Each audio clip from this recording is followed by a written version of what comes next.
Start.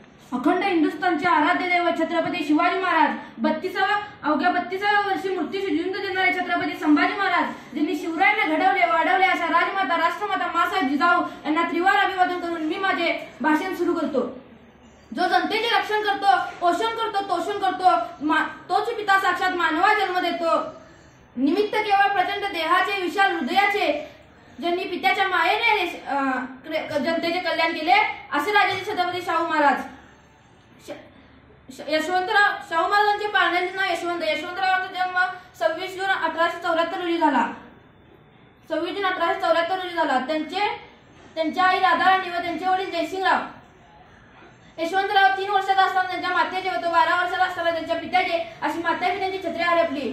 यशवंतरावांना 17 March 1884 रोजी मातोश्री आनंदीबाई यांनी त्यांना दत्तक घेतले। त्यांच्याशी शाहू असे नामकरण केले। शाहू बुद्धीने तल्लख, त्यांची ग्रहणशक्ती उत्तम होती। अभ्यास विषयांबरोबर त्यांची कवायत, कसरत, नेमबाजी, घोडेस्वारी यातही प्रावीण्य संपादन केले। स्टुअर्ट मिटफॉर्ड मेजर हे शाहूंचे पालक गुरु होते। त्यांच्या मार्गदर्शनाखाली प्रभाशंकर पटणे आणि केशवराव गोखले शाहूंना शिक्षण देत होते। अर्थशास्त्र, कायदा, विज्ञान, इतिहास, राज्यशास्त्र यांचा त्यांनी मनापासून अभ्यास केला। 1993 साली शाहूंचे शिक्षण पूर्ण झाले। दरम्यान 1 एप्रिल 1991 साली शाहूंचा विवाह बडोदा येथील गुणाजीराव खानविलकर यांच्या कन्या लक्ष्मीबाई यांच्याशी झाला। शाहूंना आऊबाई व राधाबाई अशा 2 कन्या आणि राजाराम व शिवाजी असे 2 पुत्र झाले। शिक्षण पूर्ण झाल्यावर आचार्य फ्रेजर आणि बंधू बापूसाहेब महाराज यांच्यासह शाहूरायांनी कोल्हापूर कर्वे संस्थानाचा दौरा केला। आपली प्रजेच्या समस्यांचे बारकाईने निरीक्षण केले। प्रजेच्या सुखदुःखाची मायेने विचारपूस केली।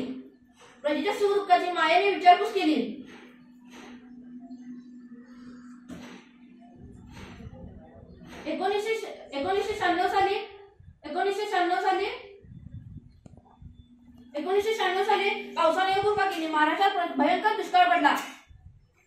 महाराष्ट्रात भयंकर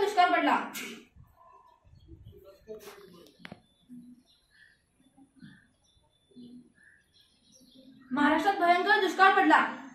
शाहू महाराजांनी संस्थानातील दुष्काळग्रस्त भागात स्वतः जाऊन पाहणी केली। शेतकऱ्यांच्या झोपडीत जाऊन त्यांच्या अडचणी समजून घेतल्या। म्हैसूरच्या राजाची मदत मागितली।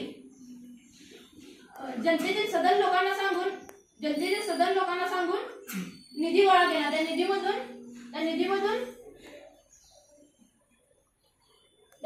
स्वस्त धान्य दुकान काढली। गुरांसाठी चारा उपलब्ध केला। ज्यांना हा चाऱ्याचा दरही परवडणार नाही अशांसाठी संस्थानातील भागांमध्ये गुरे आणून सोडण्याची योजना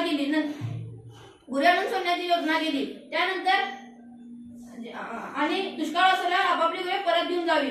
आई वडील कामावर गेल्यानंतर तान्ही मुले बालके यांच्यासाठी बालकालये काढली। अपंग, व्याधिग्रस्त, वृद्ध अशा लोकांसाठी खाण्यापिण्याची सोय केली। या सर्व कामांवर राजांची करडी नजर होती। 1986 पासून राजांनी प्रयत्न करून राधानगरी धरण उभे केले। या राजाच्या प्रयत्नांमुळे कधीही कर्वे संस्थानात दुष्काळात एकही बळी पडला नाही। 1886 साली महाराष्ट्रात प्लेगची साथ आली। राजश्री जागृत होतेच।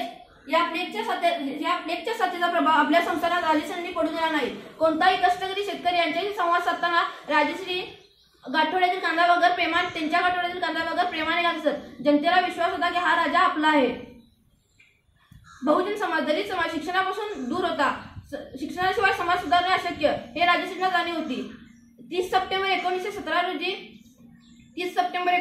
रोजी गणेश चतुर्थी, गणेश ज्ञानाचे दैवत या शुभमुहूर्तावर चिखलीपेटा कर्वे येथे राजश्रींनी पहिली मोफत सक्तीची शाळा सुरू केली।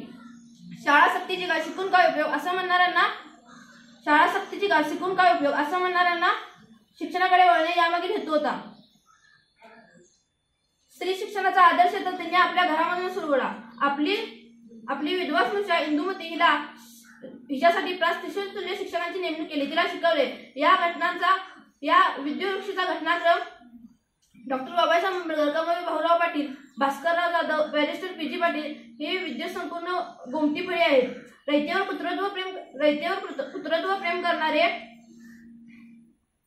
राजे शाहू महाराज कलाप्रेमी आणि गुणगराव होते। त्यांना कुस्तीची व नाटकाची मोठी आवड होती।